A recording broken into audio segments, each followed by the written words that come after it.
If black hat guys work together, why can't white hat guys work together, collaborate, and fight back against the bad guys, right? So this is how we started with this vision. There are a lot of different activities what we do it.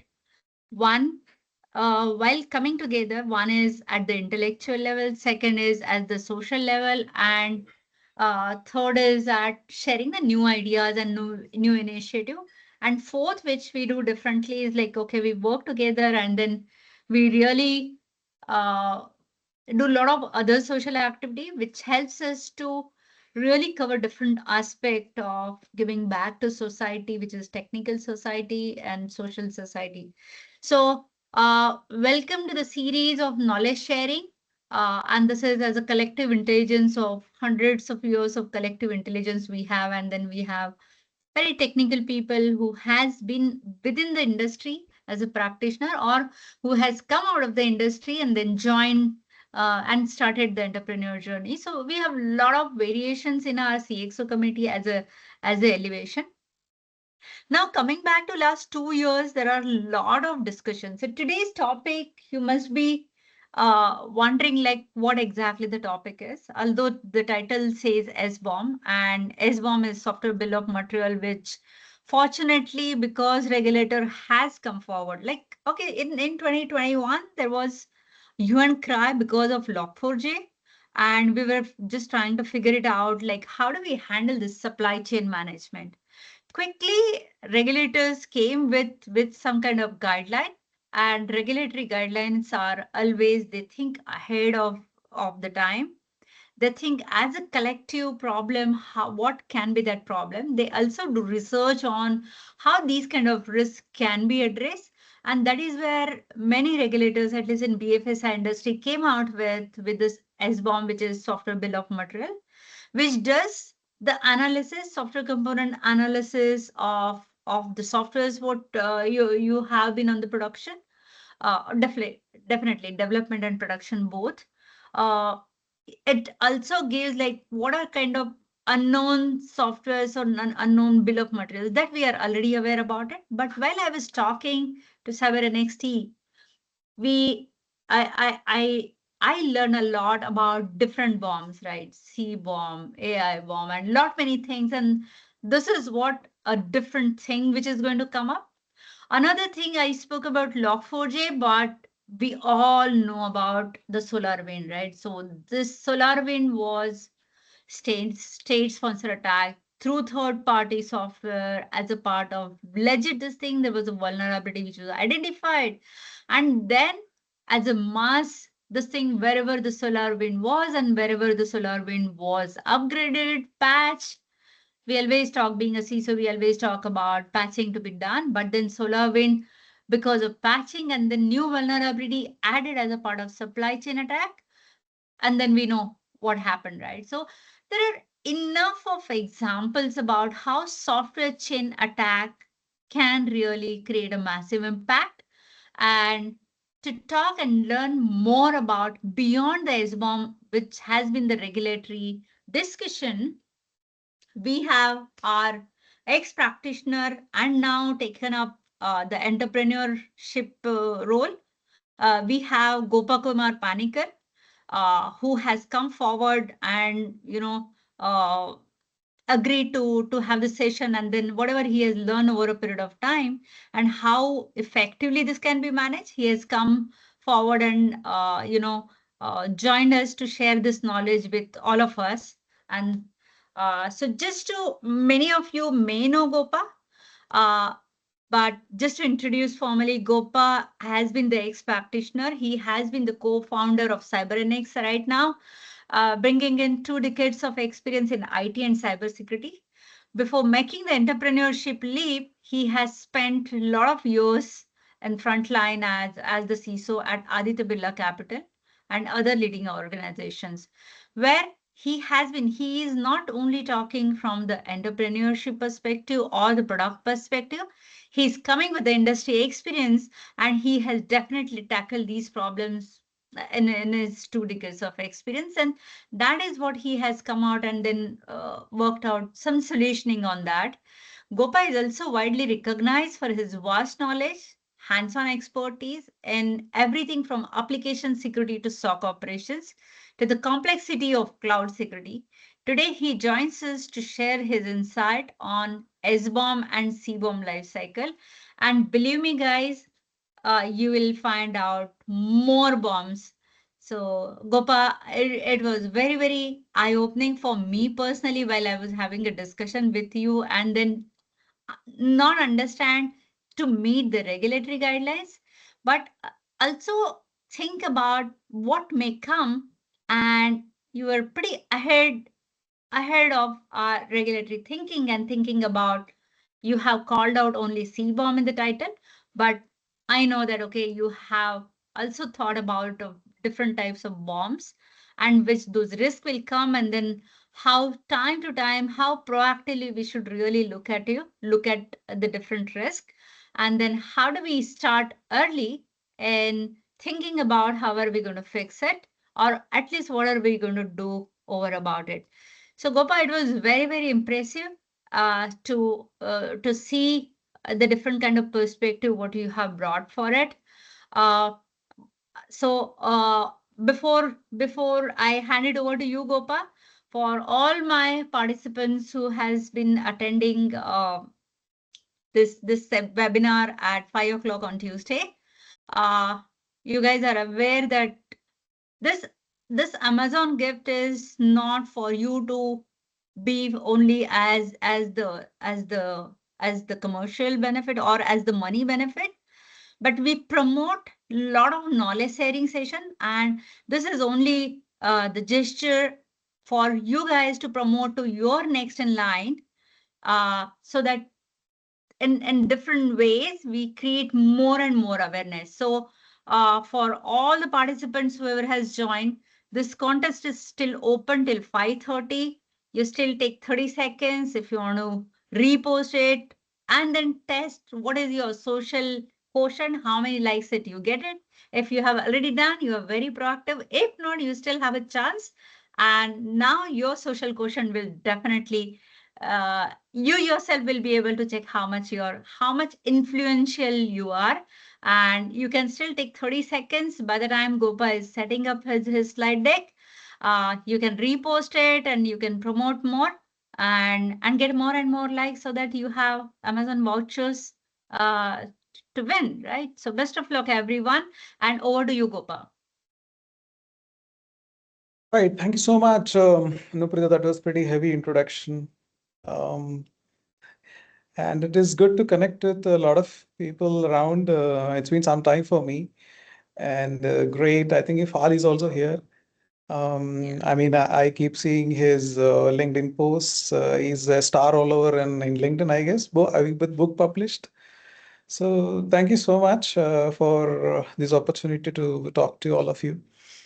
So the way we'll structure it is I will go through some content, we'll talk about it, and of course, the sessions can be interactive. We can, in between, we can pause and ask questions if you have anything. So let me share my screen. One more announcement, whoever is having question, please put it on Q&A session so that we can pick up the questions later on and Gopa can give you his wisdom in addressing all your questions. So you can put your questions in the Q&A or chat section. All right, let me know when you're able to see my screen. Yeah, we can see Gopa. You can go ahead. All right. Thank you so much. So today we are addressing this topic, SBOM and CBOM, and of course we will cover some part of other bombs, which is now evolving or emerging. And we will also try to understand why this SBOM now and where it is headed, right? So overall agenda, what we will try to cover is how currently AppSec is progressing, what kind of practices we have today, and what kind of supply chain attacks we have seen, which actually triggered this SBOM, CBOM, etc. and the type of different BOMs, which is evolving slowly into an XBOM kind of an ecosystem, which, if you remember, gradually DDRs and MDRs provide gradually become XDR. So similar thing is actually happening in BOM also. So different BOMs are actually merging into something called XBOM.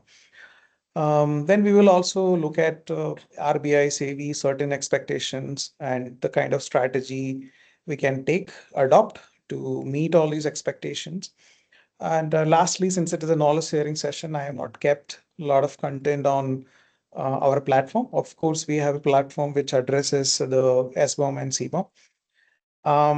So this we can be actually pretty bit interactive. You can ask questions, and Anuprita, if you have any questions or you want me to pause since in between, let me know. I will pause and we can actually have some discussions. Okay. Sure. All right. So to start with, how do we manage AppSec today? Usually, there are two kinds of application cycle we follow. One is vendor supplied applications, or we have in-house applications. The teams, in-house development teams actually develop. In both cases, what we today to do is basic things like pen testing of the application. We do a code review.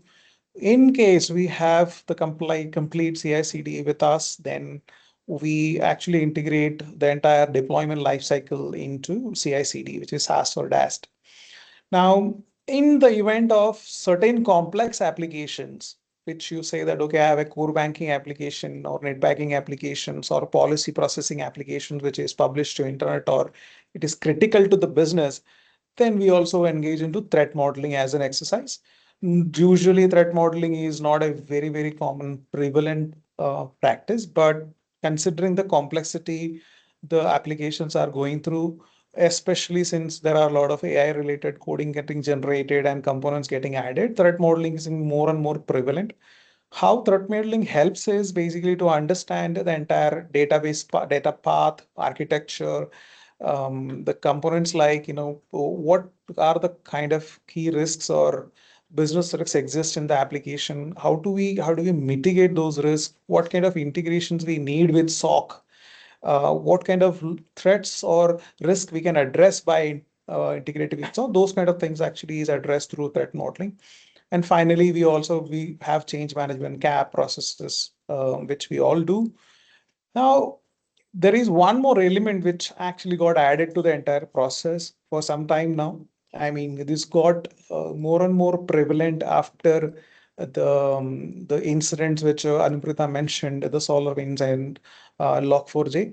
The SolarWinds was an eye opener for many of the regulators starting from US because 18,000 organizations got impacted, and the federal vendors, federal their departments were also impacted. That is how the entire supply chain actually came into a question, and people start asking that the question that how do we address this part when you are actually buying components or buying a software from third party, how do we ensure that the components within the applications are secure? And so that is the how it all started, and that's how the SC and licensing is in focus.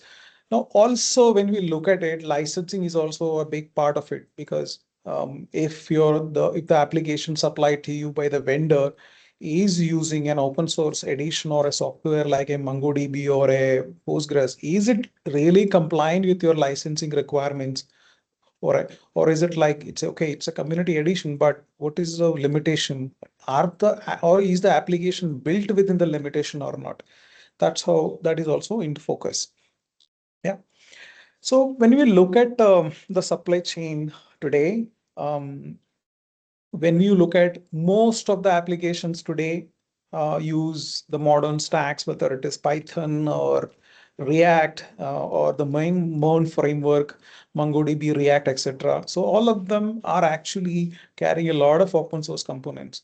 The open source components basically has direct components and transitive components. And direct means that, okay, there is a library is used within the application, like a Python pip is used. Whereas transitive means the very specific library is actually using one more library and for certain purposes. So that is transitive. So There is direct dependency on the application and indirect dependency on the application, which is transitive. So both actually impact the composition of the application. Even if the transitive component is vulnerable, then the application can be misused, right? So when you look at this aspect, let's say we use a lot of code, open source components in the application. How do we really address this part? Is the component or are the components secure? Are they not? Are they clean?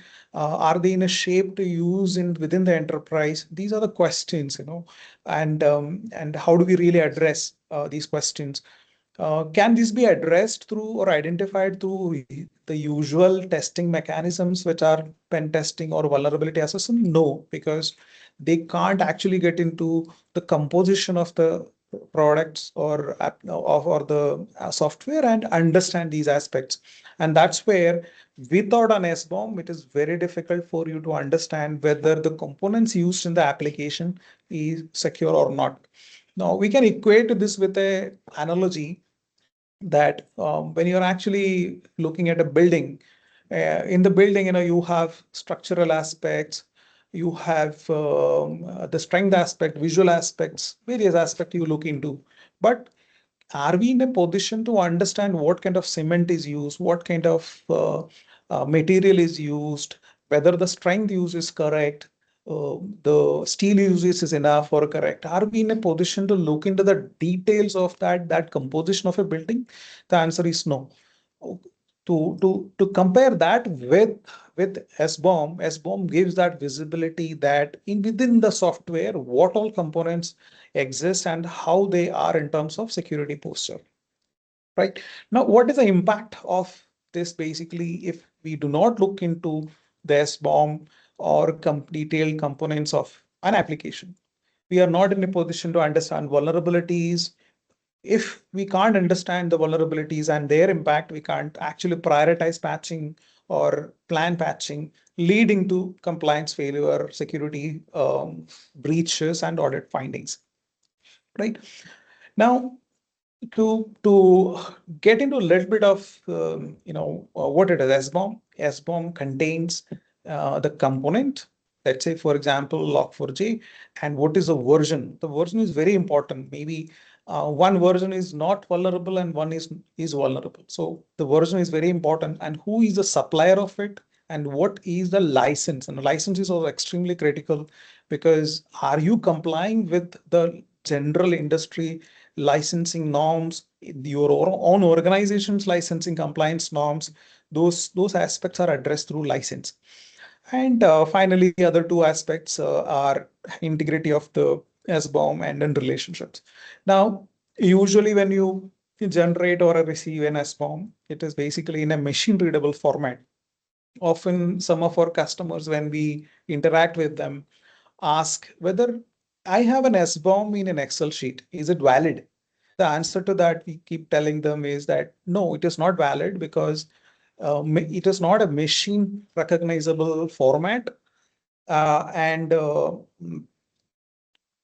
machine recognizable format, and hence we cannot read this entire SBOM from machines, and we cannot process the information like what is the integrity of the SBOM, what is the license compliance, what is the dependency of the components with each other. Those kind of aspects cannot be identified and processed through an Excel sheet. Hence, so you need right from the source from where it is generated to the way you are processing, you need entire integrity mapping. Hence, you are in a position to understand whatever information the vendor is given to you, the supplier is given to you, is correct. Right. So the SBOM looks like this when you generate and when you receive an raw SBOM. Which contains typically the components, packages, what licensing is applied, applicable, those aspects. All right, so I'll take a pause here. We can actually do a poll or any questions so far. I can answer to that. Any questions if we have? Over to you, Anuprita. So, Gopa, as of now, there's no question. So, I think you wanted to take a poll, right? So, I think it's a good idea to take a poll. Do you want to take now or later? I have more polls, so we can actually Okay. continue, and then maybe on the next one we can actually Yeah, ask everyone to yeah, participate. yeah. You can Okay, go so ahead, let and then we'll take up questions once we have a couple of questions. Yeah. yes, sure. All right. Okay, now SBOM evolution, when we look at it, it all started in actually 2010 when in predominantly in US, they wanted to understand how the licensing is applied on software, open source software, and it all started there. And then gradually it has become a standard in 2017. And in 21, upon the incident, which is SolarWinds incident, US has mandated SBOM for all federal vendors. And now Europe is also mandating. And by 2026, they are mandating SBOM for all vendors. And in 2023, CERT-In issued the first version of the SBOM framework. And in 2024, RBI and SEBI came up with their own expectations and frameworks. SEBI basically has part of CSCRF. They have their own framework or the expectations or number of fields expected in a SBOM, whereas RBI straightaway aligned with the certain guidelines 2.0, which has 21 fields. That's how the entire SBOM ecosystem has evolved. In terms of expectations, SEBI expects that SBOM to be available for critical applications. RBI expect SBOM and CBOM to be available. Yes. So now bit of background about certain guidelines. Certain has actually notified a very detailed guide on SBOM, CBOM, and emerging BOM standards. When I say emerging, it is QBOM, quantum bomb, AI bomb, HBOM. These are right now, they may not made it mandatory, but I think over a period of time, this will become very, very important because as we all know that the hardware-based integrations or hardware as a component within our life, it is more and more becoming important. And for example, the driverless cars or drones for delivery, military purposes, all these hardware includes hardware supplied from different vendors, software supplied by different vendors. So when you look at that part, hardware BOM is becoming very, very important. In terms of AI, we are adopting AI gradually in our organization, definitely depending upon the use cases and practically possible. But when we adopt AI, it has some people are adopting in simple use cases like speed. Some people are adopting use cases like coding. Some people are adopting agentic AI for automation purposes. In all these cases, when we look at in an enterprise, when you use AI in different segments, departments, are you in a position to track what is really happening within the AI ecosystem itself? So that's why AI is becoming very, very important. AI bomb is becoming important now. And QBOM, as quantum computing is taking off, the regulators want us to identify which all algorithms used by the organization is vulnerable to quantum computing risks and put a roadmap in place to address them. Yeah. Okay, and to talk about SEBI, CSCRF, they made it mandatory to create SBOM for critical applications, and the primary expectation from SEBI is to manage inventory of all software components used by the regulated entities. In terms of, yeah. Gopa, I have a question. Mhm. So, because see, I mean, many times it happens that we meet the regulatory guideline, but if we have to understand actual risk, what may arise uh, because of not knowing the software components or third-party software components. For example, Log4j, we have seen it, but SolarWind was, I mean, Okay. intently Let me introduced vulnerability. let me take some examples, Yeah. which are very, very specific. Because then Okay, we can correlate to the actual problems what we face on the ground. yeah. So understand. Yeah. There is a slide which we talk about the Okay. incident, so maybe I can cover there. Sure. We finish these and then I'll go there. Sure. Yeah. So RBI basically mandates SBOM and CBOM to be available for the application, critical applications, and also CBOM and QBOM gradually they are pushing because the quantum computing is actually taking off. And a lot of the cryptographic libraries used by us is vulnerable. Only few of them in the current practice is basically quantum resistant. So and that is where they are pushing CBOM gradually. Now, talking about CBOM, what is a CBOM? It is basically the how you are actually managing your encryption practices. It includes cryptographic algorithms, certificate keys, libraries, and quantum vulnerability, whether the encryption mechanism or the protocols are vulnerable to quantum cryptography, quantum computing. That is how the CBOM is evolving to. Okay, and to summarize different kinds of bombs, we know about SBOM, we know about CBOM, we talked about QBOM also, quantum safe components. That means can the quantum computing actually affect your algorithms or keys? AI bomb means that what is the detailed inventory of your AI related components being used, the licensing models, etc. in that. And similarly, hardware, what are the exact components you are using within the hardware, the source of those components, the licensing details or the firmware details, those kind of things are addressed through HBOM. Yeah. To actually coming to the same point, what basically Anuprita mentioned, why do we need these SBOM and CBOM? And what do we achieve or why it is so prevalent now, right? Well, one part is that yes, it is mandatory from regulatory compliance, and second part is that when we look at the composition of the applications in detail, let's say for example you're using a version lock called vulnerable version of Python or vulnerable version of MongoDB, etc.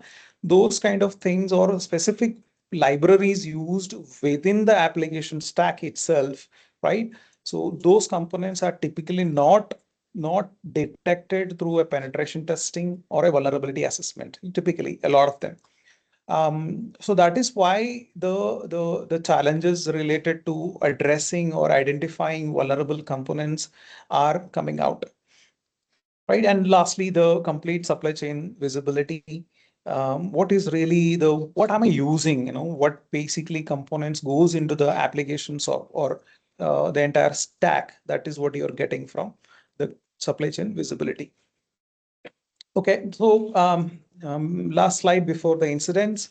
So there are two ways to collect SBOMs. One is basically a vendor supplied path. That means you are asking the vendor to give me an SBOM, or you are asking him to use some of the open source or commercial tools to actually generate SBOM and send it to you.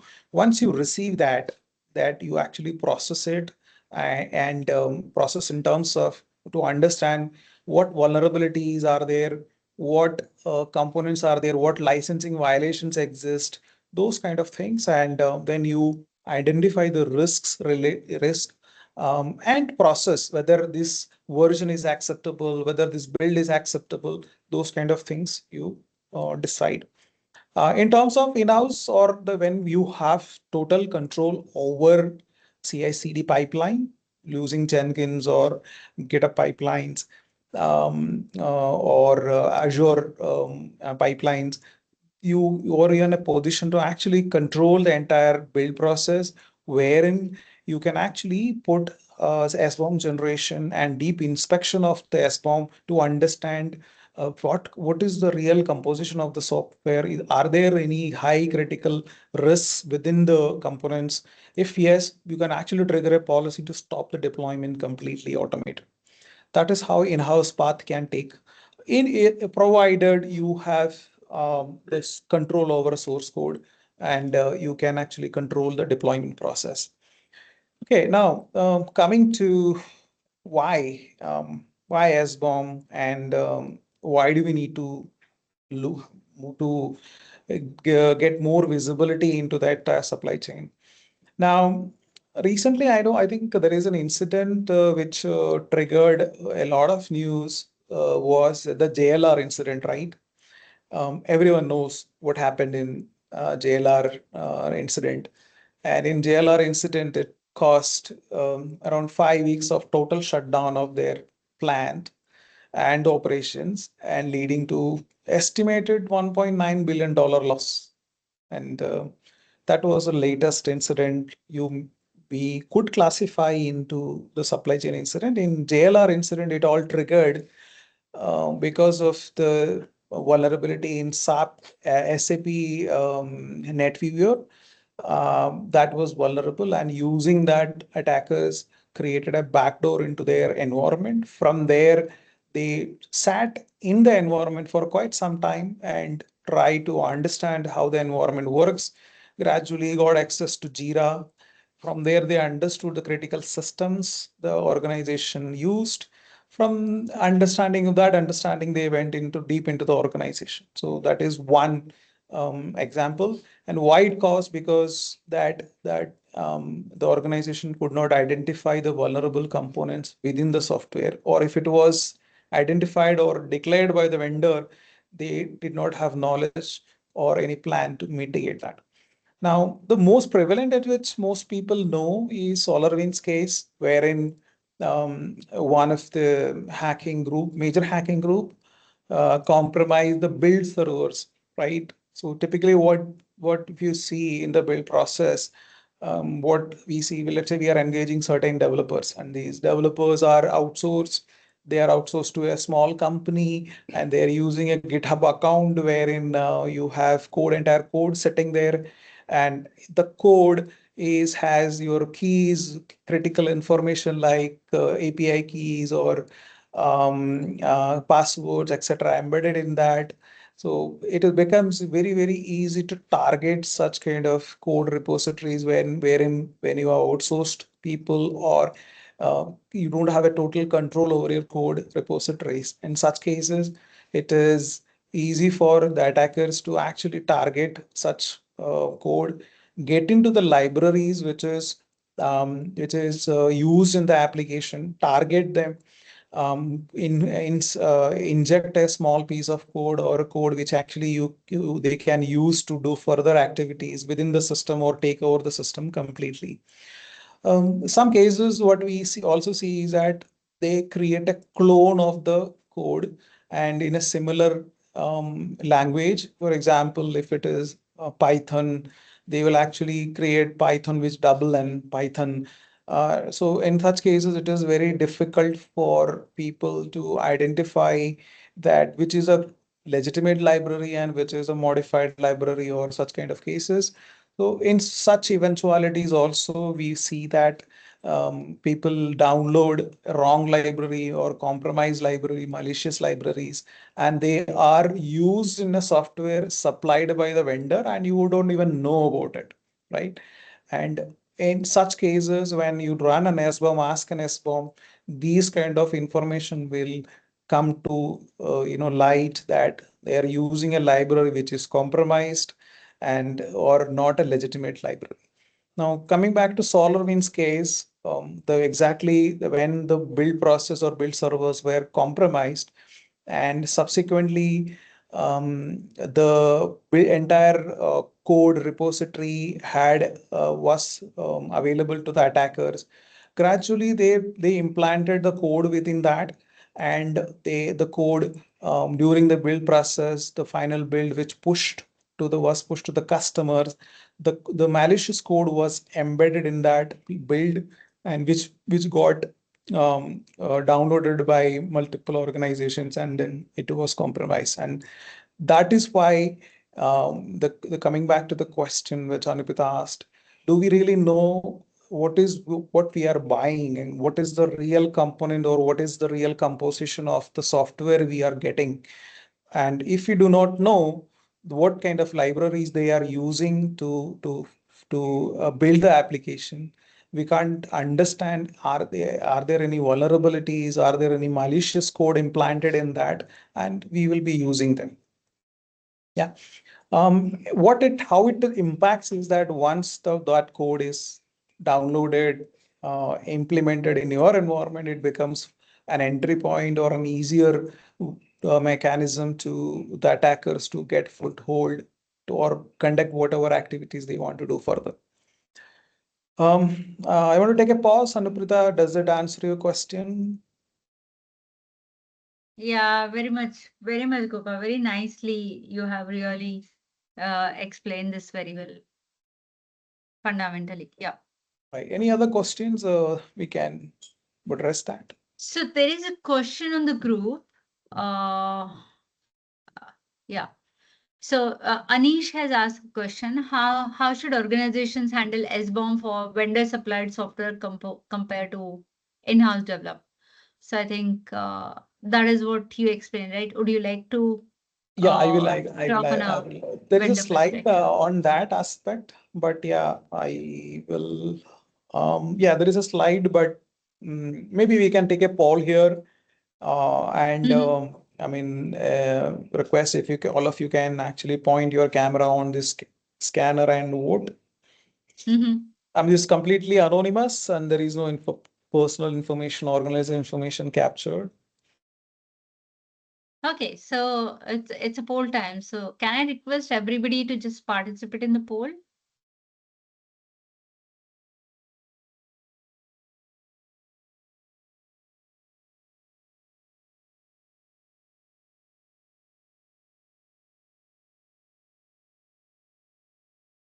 So Gopal, you're publishing the poll in the chat box, or you're Yeah, going I to will do present the that. I QR will code? do that. I will Okay. do that. I Okay. can see it live too. I think your Okay. screen is still having the presentation and not the Yeah. barcode or something. Okay, so maybe we'll publish it later in the interest of time. Sure. Yeah. Okay, so let me move forward and let me answer the question first is that how do we really handle these two scenarios, which is one is vendor supplied and second is the in-house. In both cases, one is that when first case is vendor supplied applications. Today, when you look at India's ecosystem, I can say that majority to 60 to 70% of large enterprises use vendor supplied package applications, or 60-70% of their landscape is on vendor supplied applications, or a lot of cases they outsource the application development work to vendors and they develop the code and then deploy remotely. And that is how we see usually things are working in most places, most customers where we are engaged. This is the same case. What is the ideal way of actually handling the vendor supplied applications is to ask SBOM at the time of agreement itself that every build you actually give us, every change you make it in the application, you need to supply an SBOM. Okay. Now that is one way to collect it. Now, how can vendors generate this SBOM and how can we rely on them? These are the two questions. Supplying and generating an SBOM is a very easy task. The vendors can use, there are free tools available to generate the raw SBOM file, which is, there are multiple of them, OAPS, Cyclone DX format. There are tools like SIFT, etc. You can use it on the machine where you have access to code, and straight away you can actually run it and then generate SBOM. So any of the developers, actually you can ask to generate the SBOM and you can get it. But yeah, the only thing is that how do we rely on them? Whether the SBOM generated by them, can we rely on them? Okay. So in that case, you need to ask them to sign the SBOM using a certificate. One option is that. Second is that you can validate whether the SBOM, the version of the SBOM or components in the SBOM is matching with the deployed application within your enterprise. These are the two ways you can actually validate whether the SBOM is not tampered or is it genuine, true, that there's two ways. There is another way, which is a little more harder way, is to, though you got the SBOM from the vendor and the application is deployed, you yourself can run the tool and within your environment and generate an SBOM, additional SBOM for the same application and compare both SBOMs and see that whether they match. I mean, this is one way to handle it. To get SBOM from the vendor, ideally you should have that agreement with the vendor. When you evaluate a vendor, you should very clearly say that I need SBOM for the every major build or changes when you are making. Before that, along with my AppSec process, I will also include SBOM within the overall evaluation of security evaluation process. Now, SBOM can be collected into simple raw format and then validated.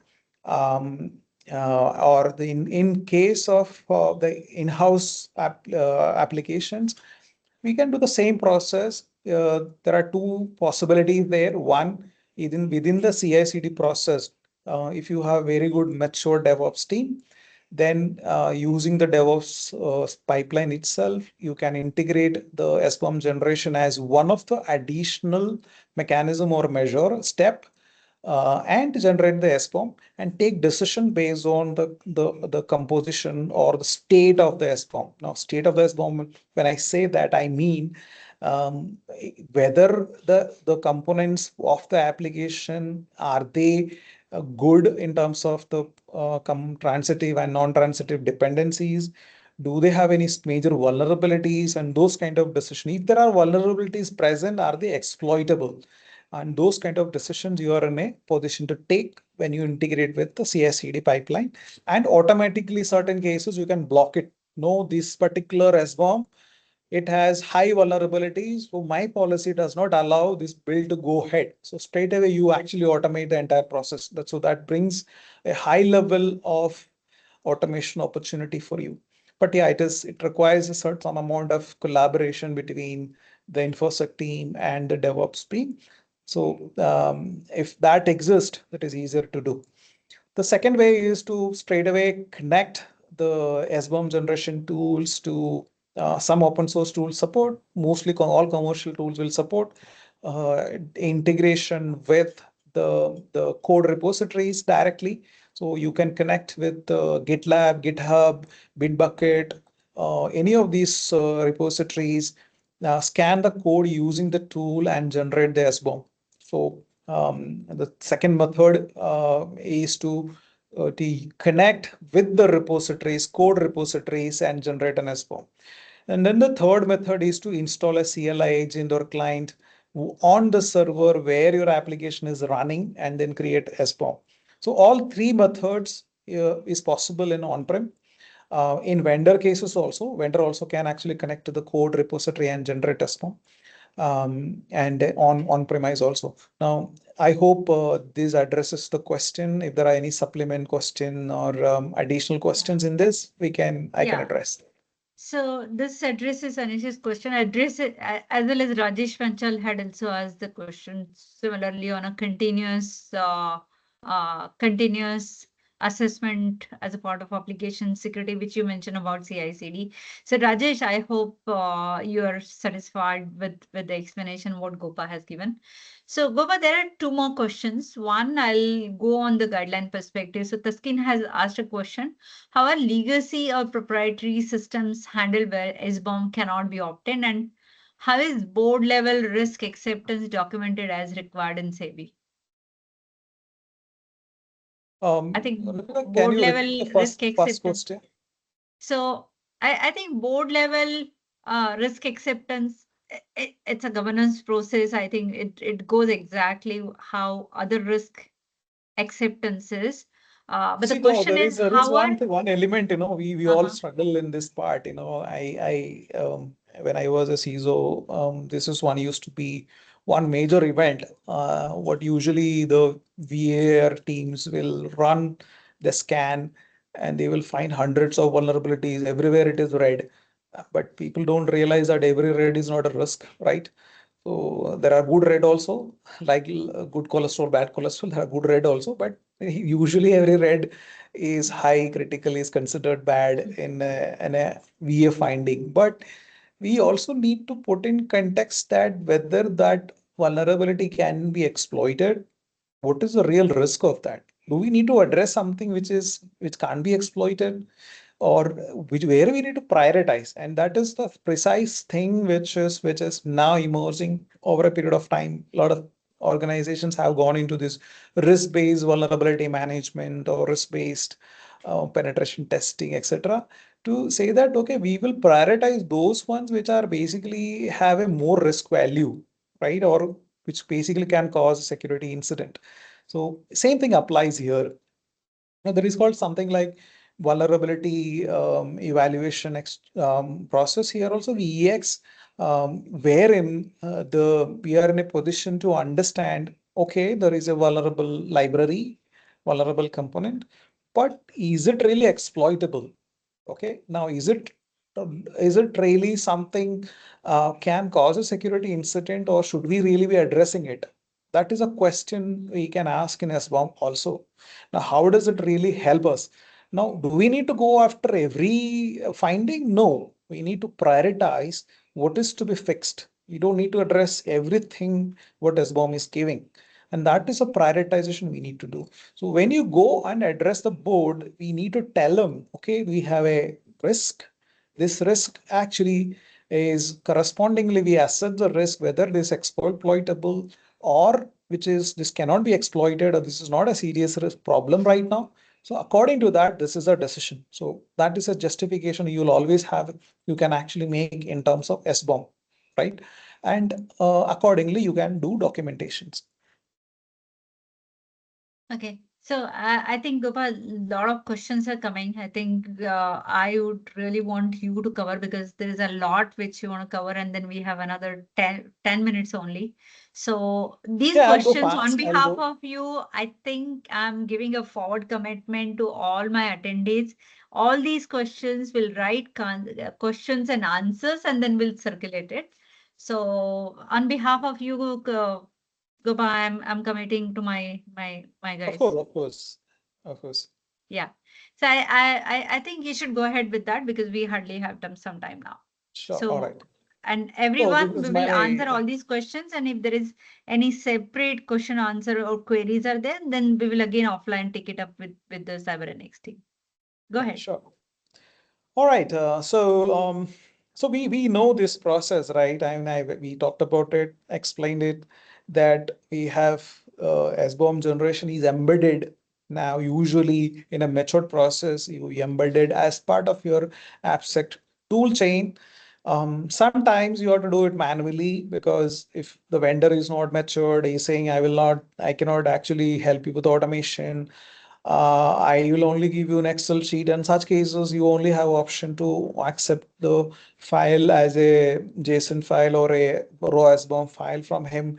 You are not in a position to actually control the entire workflow. But as part of your pen test process, VA process, the risk assessment process for the application deployment, you can also consider SBOM. But in terms of when you have the complete control over the entire build and deployment process, you are in a position to actually embed SBOM also part of your code review, threat modeling, pen testing, and runtime security, etc. Now, how does it help us? Okay, it also helps the pen testing team, the SBOM content components, to understand more about the application, right? Usually the pen testers, when you look at it, they are in a blind spot at times. They can only see that the login screens, they can only see the username roles, etc., some part of it, but they do not understand a lot of times the documentation related to the flow of the application not available or not given to us, what components are used within the application, they do not know. They don't know whether it is a Java, which version of Java. Those kind of things are not available to the pen testing team usually. And if this information with them, they have much more control over the entire testing process. And secondly, that it also helps into prioritizing. As I mentioned, we don't need to address every finding. We need to prioritize which is impactful, right? Which is going to create a security incident, and those kind of things we need to prioritize. It will help us in incident response. That, let's say, a new vulnerability actually came today. For example, when Log4j came, Heartbleed came initially in 2014. Everyone was wondering, how do we really find out? Like, am I impacted? Do I have any Heartbleed exposure? We did not know, right? And security team being security teams, and we have limited access to a lot of things when we work, because in the maker checker process, we need to rely on application teams. We need to rely on the infrastructure teams to get a lot of information, and it takes time. So without a control of the component, how do you really find out what is your exposure? It takes a lot of coordination and effort with other teams too. Now, with this SBOM in place, you are in a position to understand your blast radius much better, right? And lastly, compliance. It is, of course, regulatory audits. They ask you, did you go through your component list or SBOM? Okay. I will quickly now run, since we are in short of time. So how do we really do this from SBOM static to dynamic?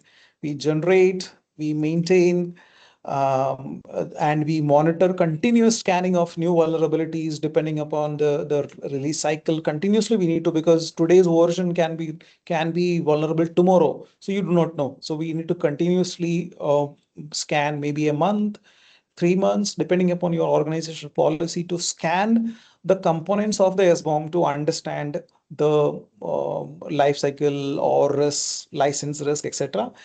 So it's a continuous process, to be clear here.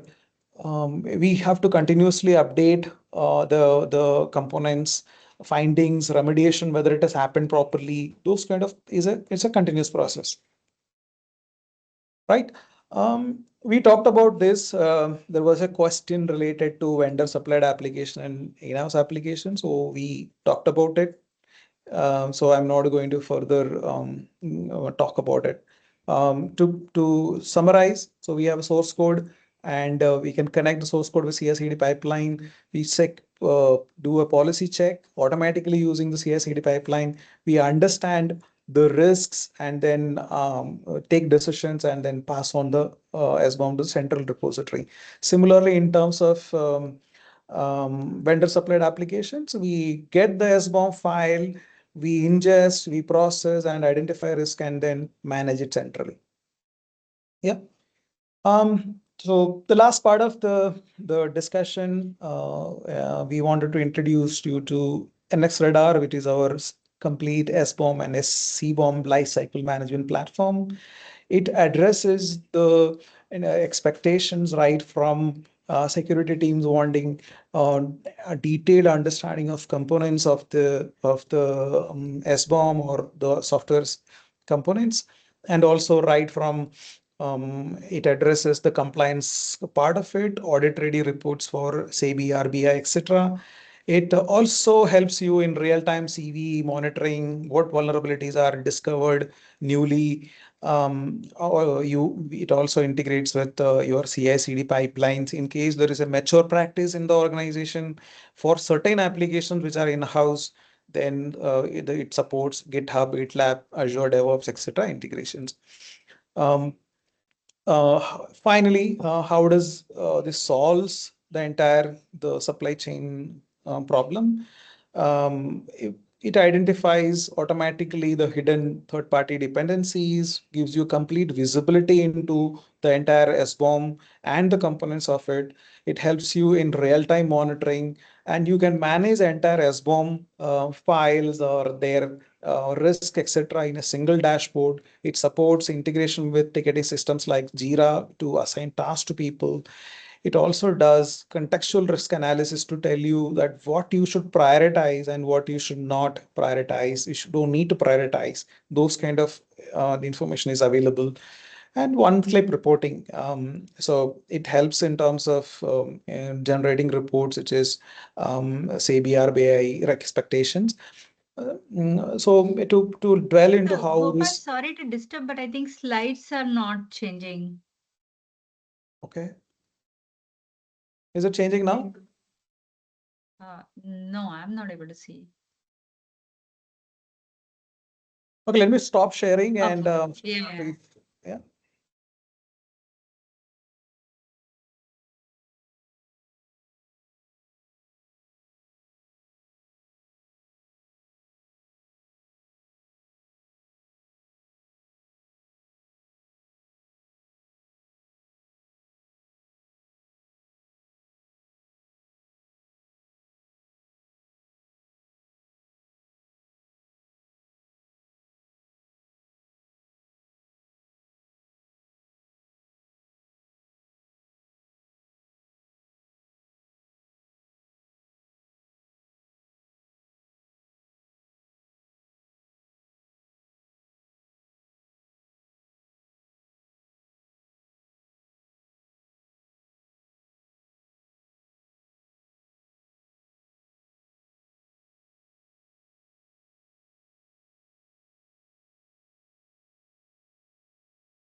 I think Gopa is rejoining. Ma'am, if you can take over. I Okay. think Gopal left here. Okay. So I'm I just think joined back. I'm trying to share my screen again. perfect. Right? Sure. Is it visible now? Yes. All right, finally. I need to ask a SBOM from Teams also now, Microsoft. Yes. All right. Okay. So it Gopal, was last 2 minutes, it's already 6 o'clock. So if you can just okay. go to the Yeah. important So slides. so it is basically the platform addresses all the major requirements of SBOM management, automation part, and it addresses the entire audit compliance. It's purpose built for Indian regulatory requirements. We mapped in the entire, I will go to those slides. So we mapped the entire 21 fields which certain expect or SEBI, the 9 field expect. Those things are by default covered as part of the reporting. It gives you an in-depth understanding and prioritization of the SBOM, processed SBOM, from a raw JSON SBOM to a process information and detailed reporting, which is right from you want an executive summary to for the senior management teams to detailed technical report for the developers, or if you want to export into Excel or CSV, everything is supported out of the box. I talked about the comprehensive coverage of CERT-In and SEBI, and of course, it's audit ready. All requirements in terms of SEBI, RBI, CERT-In is mapped into it. It addresses all your enterprise features, right from MFA, OD authentication, SIM integrations. Everything is supported out of the box. Yeah, so that's it. Since we are on time, I mean the 6 o'clock limit, I guess. Yeah, it's 6 o'clock. It's 1 minute extra. So I can Yeah. take some questions. We have time. I'm happy to Yeah. take more questions. So, Gopal, there are a lot of questions, and what we will do is that Jikin will copy all these questions and share with you, and you can give all the responses, and then offline in all our groups, we'll circulate all these questions so that people who also could not join, that will also be beneficial to them. So I think we'll work offline, and I have also committed. Plus, it's really it will be good because all these questions are all these questions are very, very valid because all practitioners are asking these questions. So we'll take that offline because we overshoot the time. But we will address this. Yeah. So thank you so much, Gopa. I think it was very, very insightful. A lot of learning for me also in person. Otherwise, I had never thought about the cryptography bomb, or I have not thought about like quantum bomb or AI bomb. I think it will be good. We'll continue to have more and more sessions because any practitioner and now product uh, head or co-founder, you are able to combine both the perspective and share with our community, and we are very happy to do that. So thank you so much for that. And now here is the time, right? Thank you. Here is the time, which is very, very exciting. I know a lot of you have really been influential in the market, and it's a time to declare and publishing the social influence uh, on what you are sharing on LinkedIn, right? So good. This all is aware, and then we have considered the number of likes and the comment. That is what makes the influence on the people who watch your LinkedIn profile. And the third winner is Gaurav Midha. Gaurav, congratulations. I think this was really, I mean, I'm really impressed with the amount of traction was on your post. So congratulations, Gaurav. Kiran, as is always, he has been very, very influential in social media as well as in events. So Kiran, you're the second winner. And the first winner, which is Rajesh Panchal. So Rajesh, you have also been very, very outspoken in the market, and with your wisdom, you have been really coming out with lot many ideas. And now with all these social influential, we are going to penalize you with taking some more sessions for our community. This is on a lighter side, but Rajesh, Kiran, and Gaurav, it will be good if you guys also come out with good topics and share your knowledge and your learning with all our community members. So congratulations to all the winners, and you'll receive your gift. Jiken will coordinate that. Thank you so much for joining evening hours on Tuesday. I know all of you have been very, very busy, and you have taken out time, and I'm sure you will have your takeaways. I have my own takeaways. And as committed, we will work with Gopa, and then we will answer, because many questions we could not answer because of the paucity of time, and also going in the dev part of it, that we will share. And if you have any more question, please put it on the group. We will again work with CyberNX team, and because they have been doing a lot of research on SBOM and CBOM, and then we will work with them and then share even those knowledge base or intellectual responses with all of you. So thank you so much, CyberNX team, Gopa, Bhaumek, KK, and thanks to my team, and thanks to all my community members for joining this and making this as more fruitful, and look forward to see you again. Thank you so much. Thank you so much. Appreciate everyone. Thank you so Yeah. much. Good evening and good night, everyone. See you again. Thank you. Bye.